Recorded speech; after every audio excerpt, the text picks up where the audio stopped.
All right, thank you, everyone. Thank you, Dan. Thank you, VRIC, for the opportunity to speak. Thank you for taking time out of your Sunday to hear a bunch of explorers and miners tell you how great they are.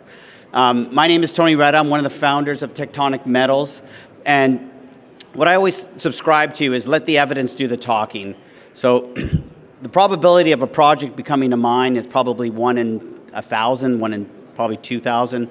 There's probably not 1,000 companies here, so who's going to make it? Who's going to actually prove forward that mine? And so there's a lot of hearsay, there's a lot of chatter. We're putting our best foot forward. We're a team that has done it all, not just discovery, but permitting, production, M&A, capital markets. Our last endeavor, we sold for $520 million. And I guess I'll leave it with let the facts do the talking as we move through these slides here. I draw your attention to this. It's there for a reason. Take the time to read it. It's on our website before we're making an investment decision in any company, including Tectonic. It all starts with the people.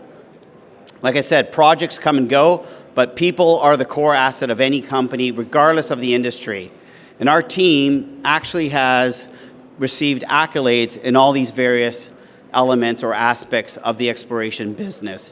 Having geologists is great, but you need people that understand permitting, you need people that can raise money, you need people that can actually do M&A, and everyone on our team is committed to this company 100%. I don't work for 4 other companies. This is what puts food on my table. I'm one of the founders, Ira Thomas, probably a soon-to-be Hall of Famer, and the list goes on. Many of these people are here today, and you can actually have the time to meet them directly one-on-one.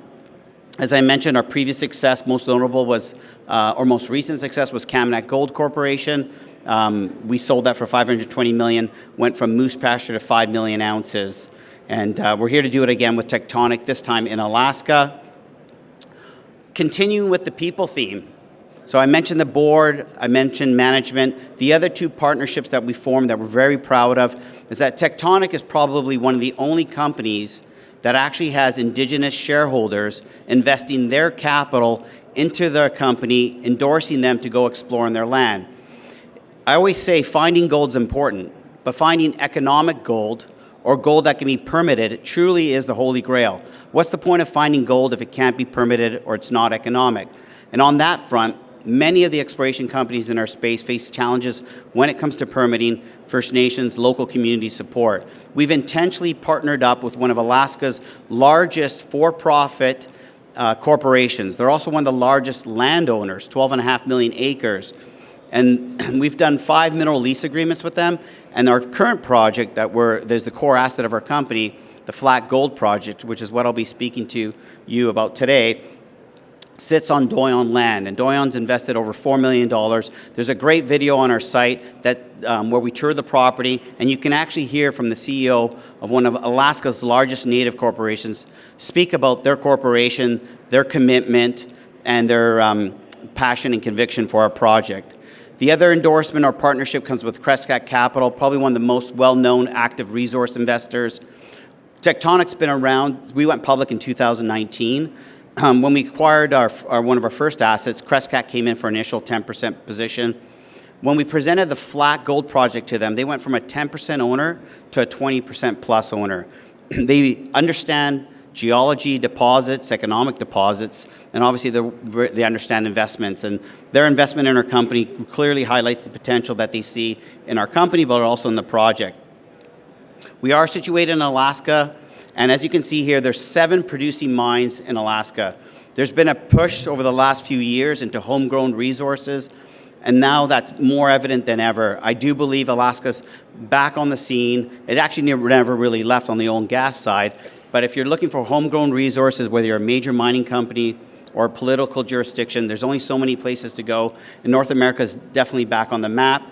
The closest deposit to us is the 5th largest undeveloped gold deposit in the world. It's called Donlin. It sits currently at 39 million ounces.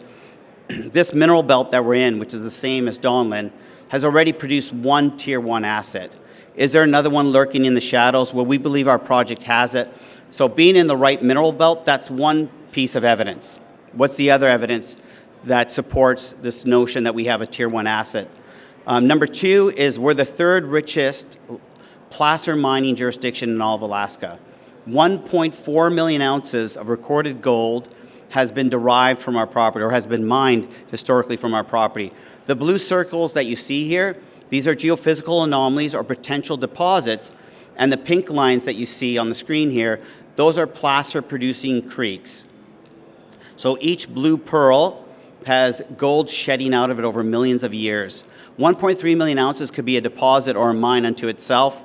How big is the source? Well, that's what we're here to answer.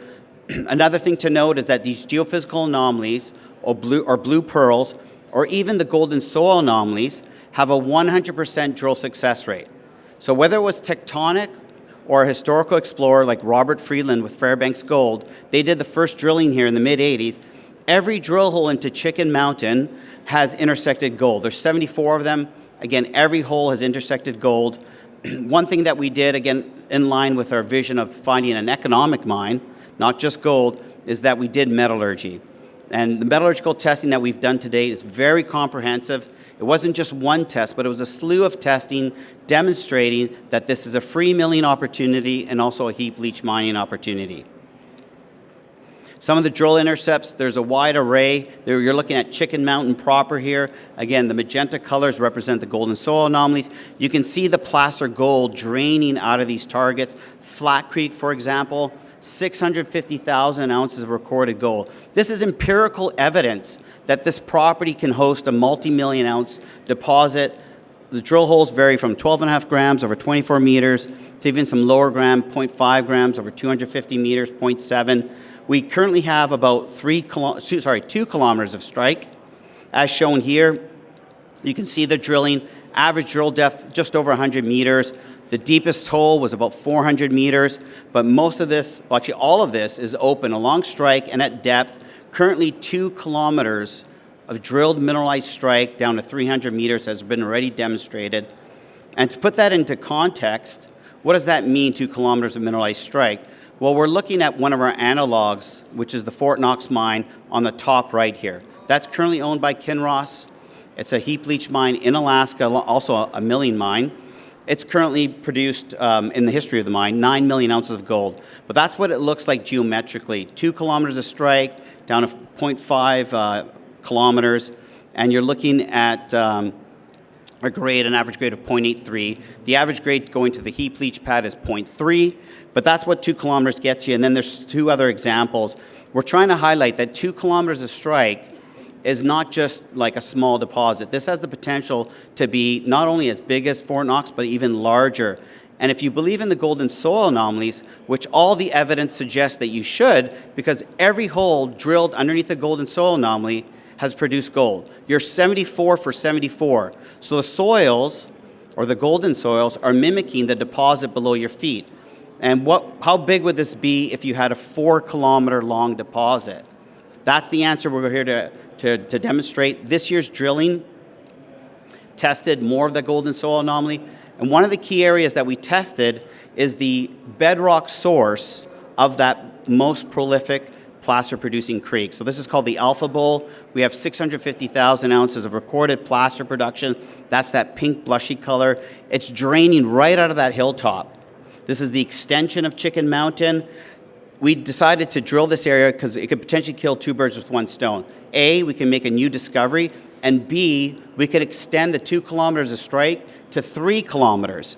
So any drilling success here would delineate 3 kilometers of mineralized strike in potentially the most robust part of the system. Is the most prolific creek the most robust part of the system? Well, stay tuned. We'll have that answer to you in about 2 to 3 weeks. To wrap things up here, the Tectonic Metals advantage, what separates us from the other people? I think first and foremost, our team, not only are we committed, if you look at the accolades or the biographies of all our board members and the management team, but more specifically the board members, they don't need to work. They're successful mining professionals. They don't receive compensation. They do have stock options, but they receive no compensation. So our team is not just about geology, it's about finding a mine, and we've identified people to do every aspect of that. We have an upfront de-risking business model, which involves partnerships with First Nations. That's endorsed by more factual evidence. Hence, they've made an investment of $4 million cumulatively into our property, our second largest shareholder. Crescat, and then the evidence that supports that we have a mining opportunity, the placer endowment, the golden soils, the geophysical anomalies, the metallurgical recovery rates, and the fact that we're in the same mineral belt as the 5th largest undeveloped gold deposit in the world. We have a booth here. We're here at Roundup. Please come by and meet some of the team. Thank you.